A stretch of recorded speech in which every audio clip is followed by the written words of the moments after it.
दुनिया का सबसे खूबसूरत ऑफिस कौन सा है? आप में से बहुत सारे लोग ऑफिस में काम करते हैं, कोई किसी तरह के ऑफिस में काम करता है, कोई किसी तरह के ऑफिस में काम करता है।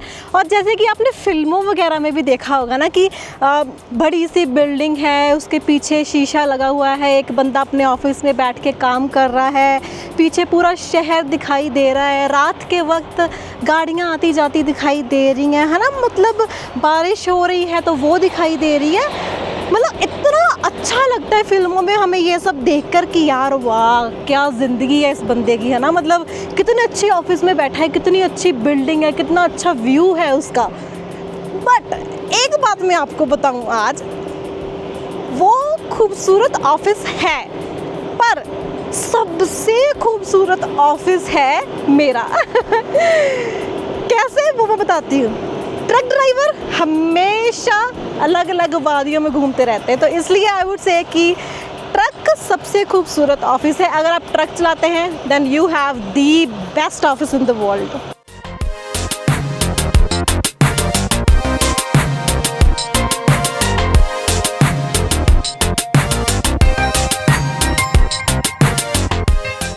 तो अभी देखो ये ट्रक मेरा पार्क्ड है और ये सामने पहाड़ देखो, और ये अभी सिर्फ एक रेस्ट एरिया है, ये सिर्फ एक शुरुआत है। मतलब आप खुद सोचें, अगर यहाँ पर कोई बंदा आके सो रहा है, सुबह उठेगा तो उसको ये व्यू देखने को मिलेगा, तो कैसे ना उसका ऑफिस सबसे ज़्यादा खूबसूरत हो। ट्रक चलाना कनाडा और यूएस में ये एक टोटली एडवेंचर है। मतलब क्या नहीं देखने को मिलता आपको। कभी पहाड़ियाँ आती हैं, कभी छोटी छोटी हिल्स आती हैं, कभी ऊबड़ खाबड़ रोड आते हैं, कभी बिल्कुल सीधा रोड आता है, कभी शहर आता है, कभी डेजर्ट आता है। कैलिफोर्निया वाली साइड जाओ तो आपको कैक्टस वाला एरिया भी देखने को मिल जाता है, जहाँ पे मेरे से भी डबल ट्रिपल साइज़ के कैक्टस देखने को मिलते हैं। मतलब क्या नहीं देखने को मिलता ट्रकिंग में। सो ट्रकिंग की जो विंडशील्ड, मतलब ट्रक की जो विंडशील्ड है ना, वो है बेसिकली हमारे ऑफिस की विंडो। जैसे आप अपने ऑफिस में बैठ के बाहर देखते ना, अरे आज बारिश हो रही है, अरे धूप बड़ी अच्छी निकली है, क्या मौसम है यार, पतझड़ का मौसम आता है तो बड़ा अच्छा मौसम होता है ना। तो वैसे ही मैं अपने ट्रक में बैठ के ये सब देखती हूँ कि यार बारिश शुरू हो गई, स्नो शुरू हो गई, तो बड़ा मज़ा आता है ये सब करने में। तो चलिए चलते हैं ट्रक में और मैं आपको लाइव थोड़ी सी वादियाँ भी दिखा दूँ कि आपको होगा कि नई बातें ही करी जा रही है। एक्चुअली मैं आपको दिखाती हूँ कि कितना अच्छा व्यू है। Let's go. चलिए निकलते हैं अब इस रेस्ट एरिया से और आपको मैं रास्ते में दिखाती हूँ कि क्या क्या और आता है। तो आज काफ़ी अच्छा मौसम है। मैं सोच रही थी ना कि ये वीडियो मैंने लास्ट वीक बनानी थी, बट यहाँ पे क्योंकि थोड़ी पहाड़ियाँ हैं, पहाड़ियों में या तो बादल रहते हैं या ना बारिश होने लग जाती है थोड़ी सी, तो शीशा गंदा हो जाता है, तो फिर अच्छे से ना वीडियो बन नहीं पाती। तो इस चक्कर में फिर मैंने लास्ट वीक बनाई नहीं। और आज भी बारिश हुई थी थोड़ी सी, बट क्योंकि मैं विंडशील्ड काफ़ी अच्छे से साफ़ करके निकली थी तो उसका कोई इतना फ़र्क नहीं पड़ा, शीशा स्टिल साफ़ है।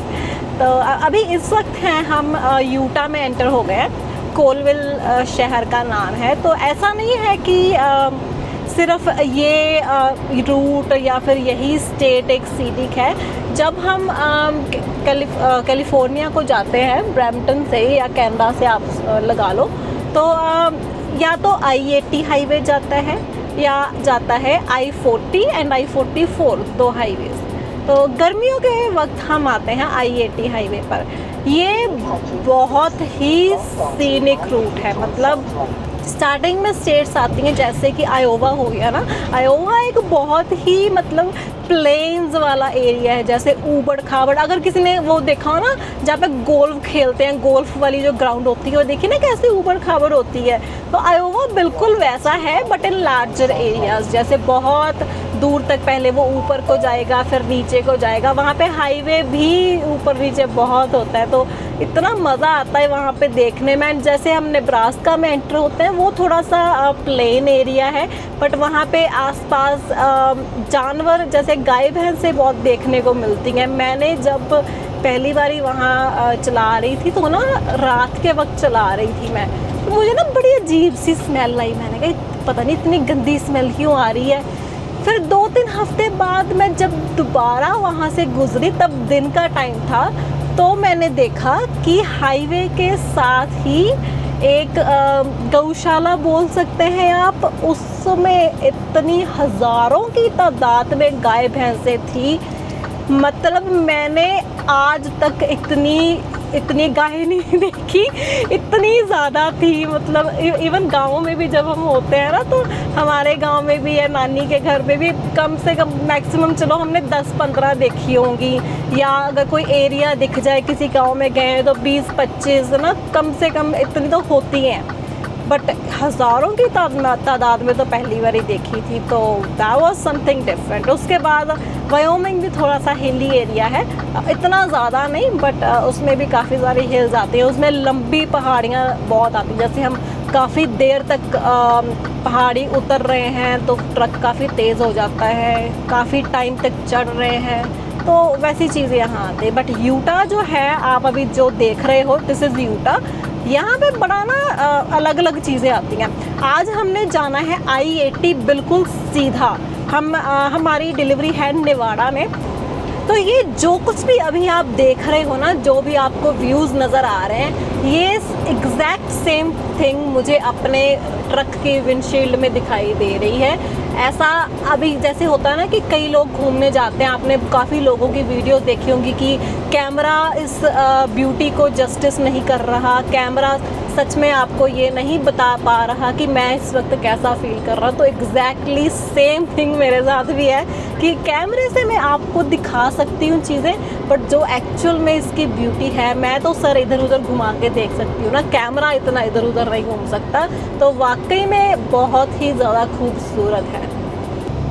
तो ये अभी पहाड़ियाँ शुरू हो गई हैं यूटा की। यहाँ पे काफ़ी स्लो स्पीड रखी हुई है, या तो यहाँ पे 55, वैसे 55 की नॉर्मल स्पीड है, 55 माइल्स, और जहाँ पे ये कर्व्स आती हैं वहाँ पर आ जाता है कि आप 45 माइल की स्पीड से ऊपर ना जाएं कर्व घुमाते वक्त, क्योंकि काफ़ी कर्वी है, बहुत जल्दी जल्दी कर्व्स आ रही हैं। देखें अभी एक कर्व घूमी थी और ये एक और आ गई, और यहाँ पे लिखा हुआ है कि यहाँ पे 50 से ज़्यादा तेज़ ना करें, एंड ये फिर से अभी लेफ़्ट को कर्व घूमेगी।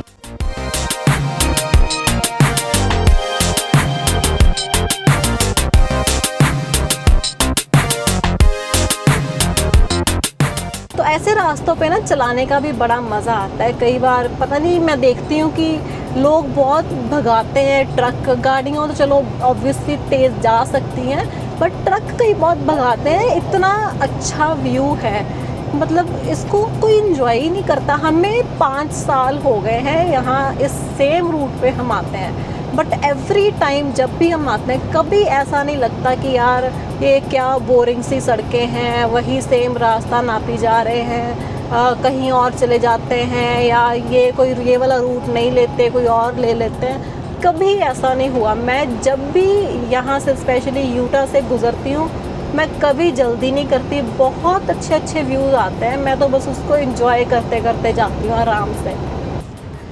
तो ये है यहाँ का रेस्ट एरिया, नहीं view area. Actually view area इसको क्यों बोलते हैं मैं बताती हूँ आपको। ये देखिए, इस वक्त तो अभी मैं पार्क सिटी में हूँ और सामने पहाड़ देखे क्या नज़ारा है, और इस साइड पे छोटे छोटे से घर हैं, थोड़े से घास वगैरह है, और वो दूर दूर तक छोटे छोटे जानवर मुझे दिखाई दे रहे हैं। भेड़ बकरियां वगैरह चर रही हैं, अभी आपको शायद ठीक से ना दिखाई दे, और उधर छोटा सा वो गांव है। और ये साथ साथ में हाईवे चल रहा है, जिस हाईवे पर मैं जा रही हूँ, तो ऐसे मैंने साइड पे निकाल लिया। तो ये अभी सामने मैं पहाड़ियों में एंटर हो जाऊँगी। यहाँ पे 10 माइल्स की पहाड़ियाँ सीधा नीचे को जाती है, और कभी कभी ऐसे ट्रैफिक में भी खड़े होना पड़ता है। वैसे तो इतनी ट्रैफिक है नहीं, बट वादियों में जब ट्रैफिक होती है ना, तो बंदा बस आसपास ही देखता है। पता नहीं, मुझे लगता है यहाँ पे कंस्ट्रक्शन चल रही है, क्योंकि इतनी ट्रैफिक शो नहीं कर रहा, थोड़ी बहुत ही है बस। पीछे लिखा भी हुआ था कि राइट लेन बंद की हुई है, बट खड़ी पता नहीं क्यों हो गई ट्रैफिक। तो यहाँ पे जाके एक्सीडेंट हुआ है। पीछे से ट्रैफिक थोड़ी चल रही थी तेज़, बट हुआ क्या दिखाई नहीं दे रहा। 2 गाड़ियाँ खड़ी हैं पुलिस की। ट्रक का एक्सीडेंट हुआ है। एक्सीडेंट नहीं, आग लगी है। ओह हाँ, आग लगी है, ट्रेलर को आग लगी है। शिट, सारा सामान निकाल दिया है उस पे से। वो एक साइड से जल गया है ना, उसने ट्रक अलग कर लिया, ये शुक्र है ट्रक अलग हो गया उसका। तो गलती भी उसकी है। क्या हुआ? तो तुम्हें क्या लगता है आग कैसे लगी है? टायर से लगी है ना। हाँ, तो कैसे लगी बताओ? जब उसने ज़्यादा ब्रेक्स लगाई होंगी तब टायर गर्म हो गए, ब्रेक्स गर्म हो गई। पहाड़ियों पर है ना, मैंने आपको बताया था ना 10 मील की पहाड़ी है ये, लगातार उतरते हैं हम, तो ब्रेक्स उसने ज़्यादा लगा दी, इसलिए आपने देखा ट्रेलर पीछे से जला है, टायर के बिल्कुल ऊपर से। जहाँ तक मुझे लगता है, मुझे मालूम नहीं, अगर आपको मालूम है जो देख रहे हैं, अगर कोई किसी के साथ ऐसा हुआ है कि भाई टिकट मिलती है, मुझे लगता है इसे मिलेगी। हाँ, अगर उसमें देख के प्रूव हो रहा है कि कोई है भी नहीं है साथ में कोई, राइट, तो आग लगी टायर से है, तो वो लगती तब है जब आप ज़्यादा हार्ड ब्रेकिंग करते हो। या और अगर उसको देख के प्रूव हो रहा है कि हाँ ब्रेक्स गर्म हुई हैं एक्सेसिव ब्रेकिंग से और उसकी वजह से आग लगी है, तो फिर तो उसको टिकट मिलेगी।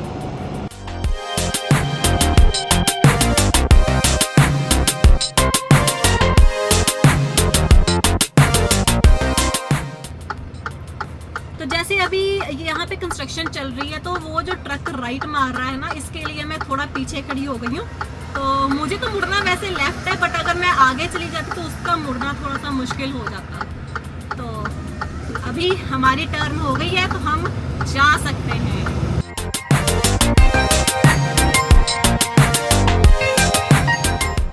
तो ये होता है प्रोफेशनलिज्म और एक दूसरे के लिए रिस्पेक्ट करना अपने फेलो ड्राइवर की, है ना।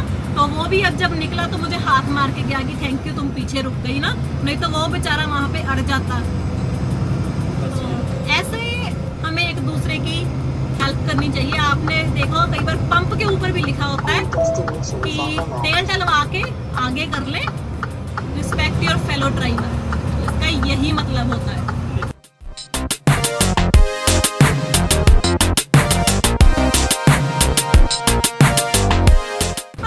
ढीठ किस्म के भी लोग होते हैं जो नहीं करते एक दूसरे को सपोर्ट एंड रिस्पेक्ट, तो प्लीज ऐसा करना शुरू कर दें। तो पंप के अंदर तो हम आ गए हैं, अभी शाम का टाइम है, तो इसीलिए आप देखो सारी जगह पर ऑलमोस्ट पार्किंग भरी पड़ी है, बट मेरी राइट साइड पे मुझे दिखी थी, तो यहाँ से यू टर्न मार के मैं वापस जाती हूँ। यहाँ ये रेड ट्रक के आगे हम लगाएंगे, 2 पार्किंग खाली है, यहाँ पे लगाते हैं एंड थोड़ा सा टेढ़ा करके एंगल बना लेंगे। पहले ये पंप पे ना, ये अब मैकेनिक शॉप नहीं होती थी, तो 1-2 साल पहले इन्होंने यहाँ पे कंस्ट्रक्शन की and they also made a mechanic shop here. तो आई थिंक ज़रूरत भी थी यहाँ पे, क्योंकि ये इसके बाद ना कोई आता नहीं है पंप अच्छा सा।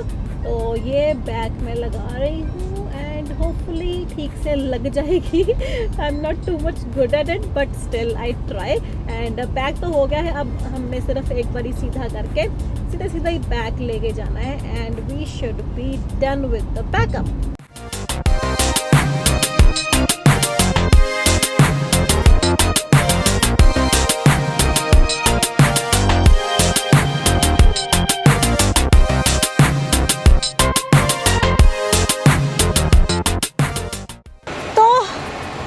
बैक लगा दी है, यहाँ पे पहुँच गए हम ट्विली शहर में, जो कि यूटा में। ट्विली जैसे भी उसको प्रोनाउंस करते हैं मुझे नहीं पता। बहुत अच्छा पंप है, मैं अभी आपको बाहर निकल के दिखाती हूँ। आज हम मे बी डेनिज में मेरा लंच एंड पाल जी का ब्रेकफास्ट करेंगे। तो ये देखिए पंप, ये कितना खूबसूरत है, पीछे पहाड़ियाँ हैं and it's like really nice.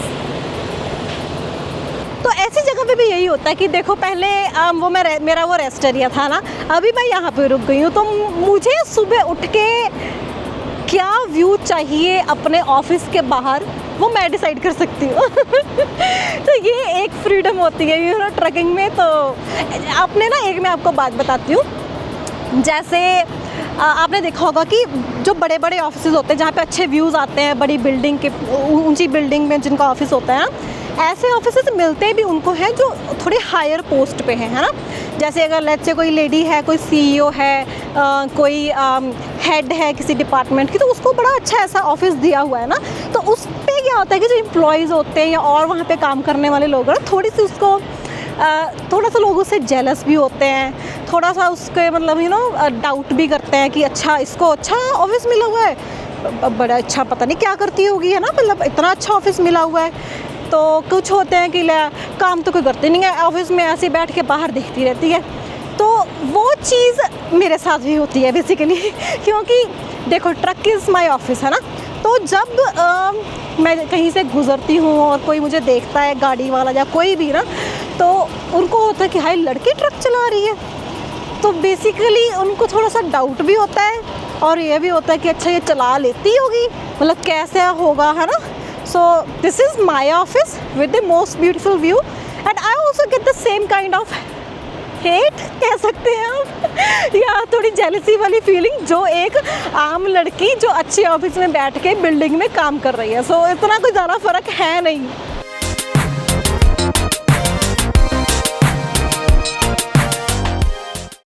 And एक और सिमिलैरिटी बताऊं, जैसे होता है ना कि ऑफिस में एक होता है कि हाँ यार बाहर ना वो उसके पास छोले भटूरे लेके आते हैं, वो साथ वाले रेस्टोरेंट से कुछ पिज़्ज़ा ऑर्डर कर लेते हैं, तो सभी बैठ के खाते हैं ना, तो सेम ऐसा मेरे साथ भी है। मतलब हमने अपना ऑफिस पार्क किया और ऑफिस के बाहर है डेनिस, तो हम जाके डेनिस खाएंगे, है ना पाल जी। हाँ जी, और मैं वहाँ पे ना आपके लिए डोर होल्ड करके खड़ा था कि आप आओगे, और पीछे से वो एक चुंडी की हुई थी उसमें चुंडी आपकी हाइट जितना ही था, बूढ़ा था, मैं I was holding for her, oh thank you कहता वो चला गया। तो मैं उनको बता रही थी कि जैसे लोग होता है ना कि ऑफिस में अच्छा वो बाहर कुलचे छोले वाली दुकान है उससे कुछ मंगवा लेते हैं, वो साथ वाला रेस्टोरेंट है ना उससे पिज़्ज़ा मंगवा लेते हैं आज, तो हमने भी अपना ऑफिस पार्क किया और हम डेनिस आ गए। और मैं इसलिए वीडियो में नहीं आता कि मैं कोशिश कर रहा हूँ कि वेट कम हो, हाँ। तो मैं ना चाहता हूँ मैं सरप्राइज़ दूँ, और जब आप बीच बीच में कहने लग जाते हो ना कि वही फ़र्क लग रहा है, आप स्लिम लग रहे हो, हाँ। वो चीज़ अच्छी नहीं है। मालूम क्या उसे क्या कहते हैं? हाँ। उसे कहते हैं मतलब आई थिंक उसे कहते हैं इंस्टेंट ग्रेटिफिकेशन या मे बी डोपामिन। जब एक होता है कि आपने जो चीज़ की नहीं है लेकिन आपने उसका रोला पहले डाल दिया कि मैं ये करने लगा हूँ, फिर जब आगे से वो कहते हैं ना यार बहुत अच्छा यार बढ़िया तो ये करने लगा है, तो वो चीज़ आपको ना वो पहले ही आपको वो हिट मिल गई, जो हिट आपको मिलनी थी काम होने के बाद। हाँ, अभी मैं एक बात बोलूं? हाँ। मैंने ना बड़ी बार इनको समझाया कि काम होने से पहले ना रौला ना डाला करो, काम होता नहीं है सबको। मैंने ये चीज़ ले ली, मैंने वो चीज़ लेनी है, अभी मैंने ना वो बुक करवा दी, आने वाली अगले हफ्ते मिल जाएगी, ऐसा हो जाएगा, और अगले हफ्ते क्या होता है वो चीज़ होती नहीं है। एंड ये चीज़ मैं बड़ी बार इनको समझा चुकी हूँ, मेरी बात समझ में नहीं आती, बट फिटनेस में वो चीज़ समझ में आ गई। यही पहले पंगा पड़ा था ना कि मैं जब पहले स्लिम होने की कोशिश कर रहा था, मेरा जब 5 किलो कम हुआ, हाँ। तो सभी कहने लगे, टिकटॉक पे भी कहने लगे कि ओ भाई स्लिम लग रहा है, तू तो स्लिम लग रहा है। तो वो कहीं ना कहीं वो चीज़ होती है यार आज खा लेता हूँ, पतला तो लग ही रहा हूँ अब, तो वो वाली बात सही नहीं है। तो इसलिए मैं थोड़ा हाइट रह रहा हूँ कि मैं कोशिश कर रहा हूँ कि जनवरी तक तो मैं ठीक ठाक सा फ़र्क डाल दूँगा शरीर को, होपफुली। कोशिश तो यही है, बट खा हो जाता है, क्या करें, एक ज़िंदगी है, योलो हाँ, वो क्या? You only live once। अच्छा, चलो खाएं, चलें। बट फिर भी हेल्थी खिलवाऊंगी, हाँ। या एग्स या चिकन, इसके अलावा और कुछ नहीं खाने दूंगी मैं। चलिए मिलते हैं फिर। तो अभी खा पी के मैं ट्रक में आ गई थी और मुझे याद आया कि मैंने अपना डिनर के बाद वाला ब्रश करना है, क्योंकि इम्प्लांट करवाया हुआ है ना, तो डॉक्टर ने बोला कि ब्रेकफास्ट के बाद करना है ब्रश एंड डिनर के बाद। तो I think it's good idea, क्योंकि जब ब्रेकफास्ट के बाद करते हैं तो काफ़ी घंटों तक मुंह साफ़ रहता है ना, कुछ कोई फूड वगैरह नहीं होता, और जब हम डिनर के बाद करते हैं तब तो फिर सारी रात ही साफ़ रहता है। मैं मॉर्निंग में करती थी, बट रात का मेरा ना बड़ा वो था कि यार रात को कौन करे, बट अभी आदत डाल रही हूँ धीरे धीरे। बट क्योंकि अभी मेरी शिफ्ट ख़त्म हो गई है तो मैं शूज़ उतार के अपने क्रॉक्स डाल लूँगी। तो जब तो मैं ड्राइव करती हूँ तब तो मुझे होता है कि हाँ शूज़ ही डालने हैं, बिना शूज़ के मैं कभी ड्राइव नहीं करती। जब तक मेरी लॉग बुक ऑफ ड्यूटी या स्लीपर में नहीं जाती, शूज़ आर ऑलवेज ऑन। तो ये थी आज की वीडियो, और मुझे कमेंट करके ज़रूर बताना कि आपको कैसा लगा मेरा दुनिया का सबसे ब्यूटीफुल ऑफिस, सबसे खूबसूरत ऑफिस है मेरे पास। सो आई एम सो लकी। आप मुझे कमेंट करके ज़रूर बताना कि आप किस तरह के ऑफिस में काम करते हैं और क्या आपके ऑफिस में इस तरह का व्यू दिखता है।